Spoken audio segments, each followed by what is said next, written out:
Hey guys, it's Equipment Tuesday, and today we're walking around the Bobcat V519 Versahandler.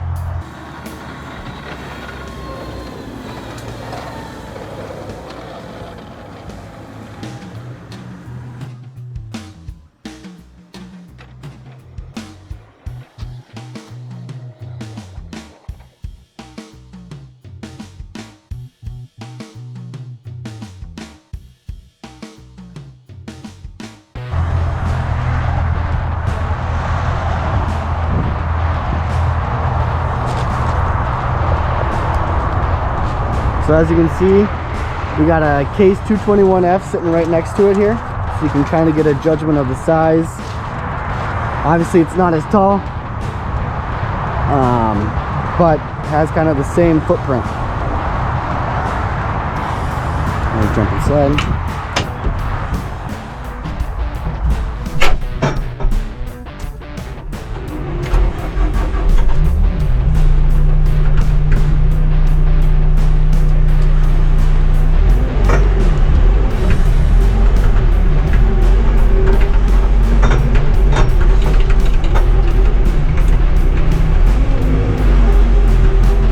So like a lot of your compact wheel loaders and things that are out there, your joystick has your forward and reverse knobs here. So that's how you drive.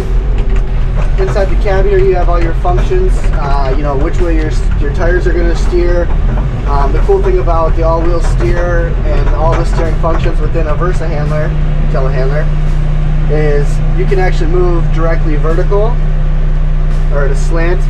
And you can actually, you know, make it so you can literally drive around in a circle by changing your tire rotations and things like that. The V519 is 11,000 pounds operating weight.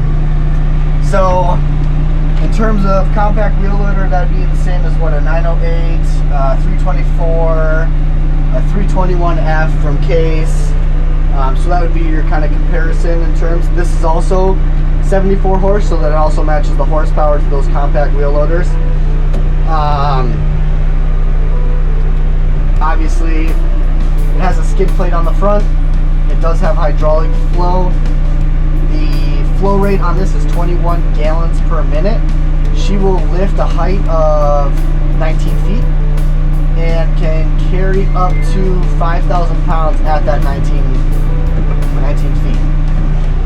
For your breakdowns of your weight class with your height is actually a cheat sheet right here on in the cab itself. It never leaves. It's stuck right here, so it's always in there, so you know what you're doing. Obviously, lots of warnings because you're in a telehandler, Versahandler. So you just want to make sure that you're always using it safely and operating it correctly. Here's all your functions.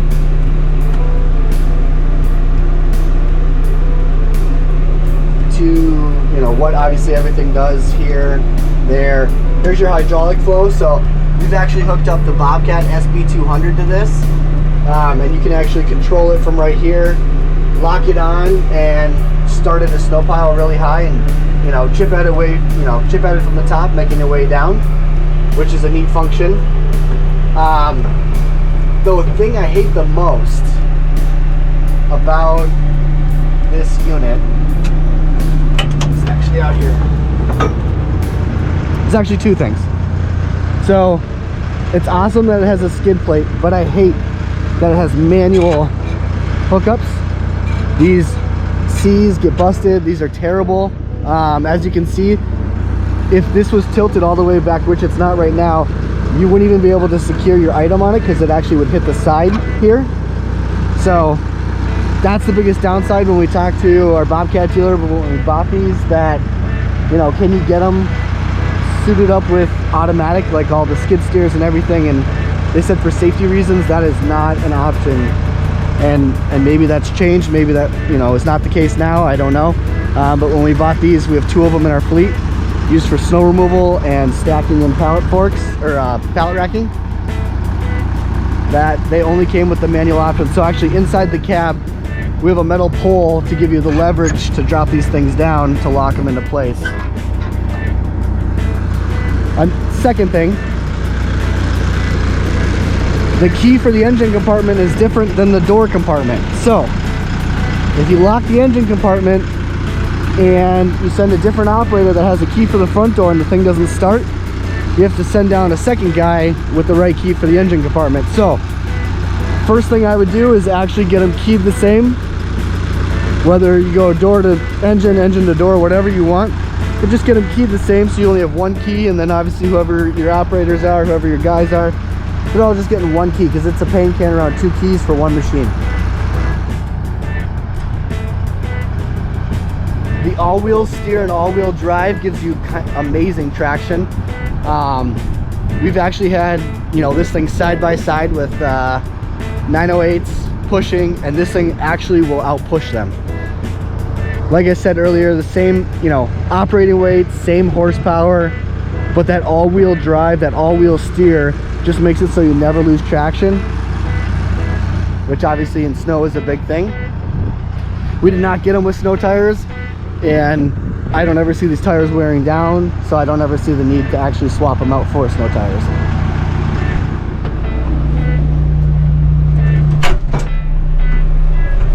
Obviously in the cab itself, you know, when you're pushing snow, here's your visibility, right?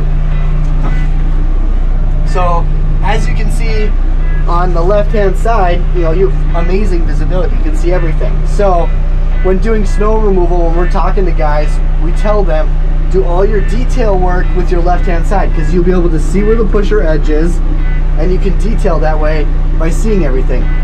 Obviously I can't see the pusher edge on the right hand side, so I'm not going to try to detail to my right hand side just for safety reasons. We run 13-foot Arctic LDs on these. No problems whatsoever, absolutely no problem. It handles it very well.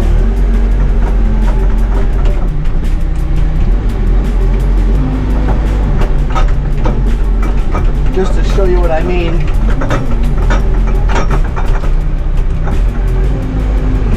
now right now I just have the wheels in the normal driving function, so that's why I'm doing kind of a 2-point turn here.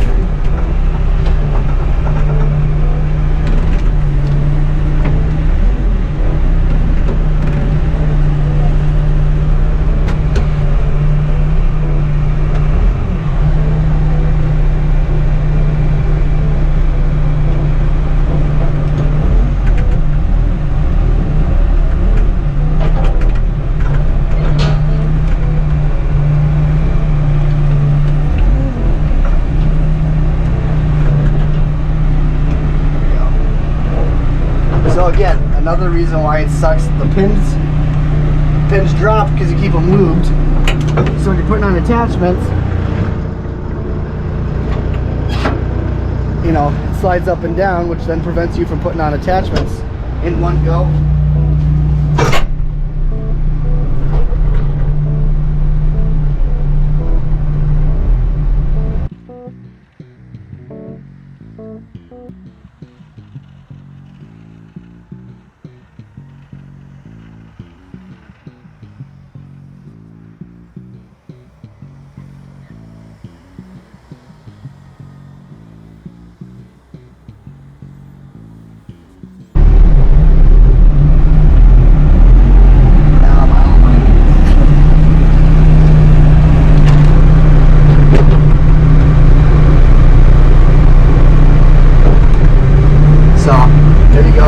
See that I'm in.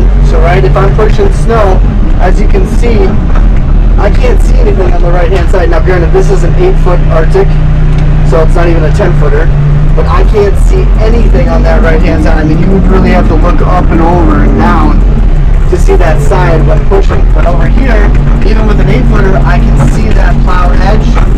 So I just make sure to do all my back dragging, my detail work, all right here within my left hand side.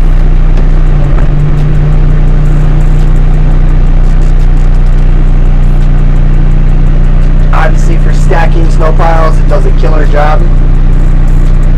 But like most people know that have operated telehandlers, Versahandlers, boom loaders, the one thing you want to be careful with is obviously your boom. You never want to overstress the boom. to a point of where you tweak it, break it, cause any damage, you know, make it unsafe for people.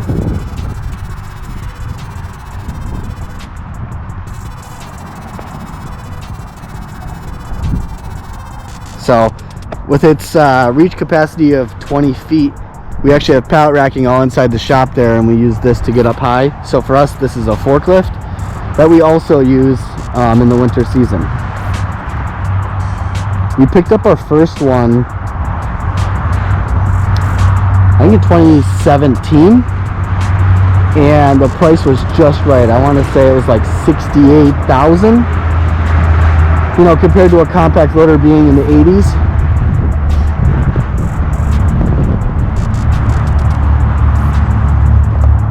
Plus you get the reach, you get the, you know, being able to stack back piles higher. Like I said, you can add attachments on there if you're doing landscape or construction. I mean, you can run jackhammers on this. You can, you know, let's say you're doing a rock job and you had a curb line, you know, you can use this to get way over the curb line without even getting your tires on the landscape side. So that's beneficial. Again, it's a very versatile tool. I mean, we've used it in a lot of different projects.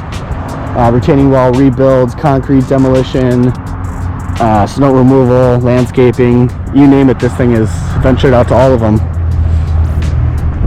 Ground speed's 18 miles per hour, which is nice on the high side. In low gear, it'll do about 4. One thing I didn't mention is it takes a little bit getting used to this machine in itself and how the hydrostatic motors drive. When you have it just in the normal drive function, it has what we call a lunge. So you feather the pedal, and then you get that little lurch forward, and then it starts to drive. To get rid of that, there's a turtle function inside the cab. So if you are stacking pallet racks, you know, stuff on pallet racking super high, you activate your snail mode. And what that's going to do is actually change your, I don't know, something with the gears that actually eliminates that whole lunging forward because you're moving slower. If you try to do it without, I mean, you're literally, it's like foot and brake. You're playing that whole back and forth game, just trying to inch it forward at the same time as it goes backwards, and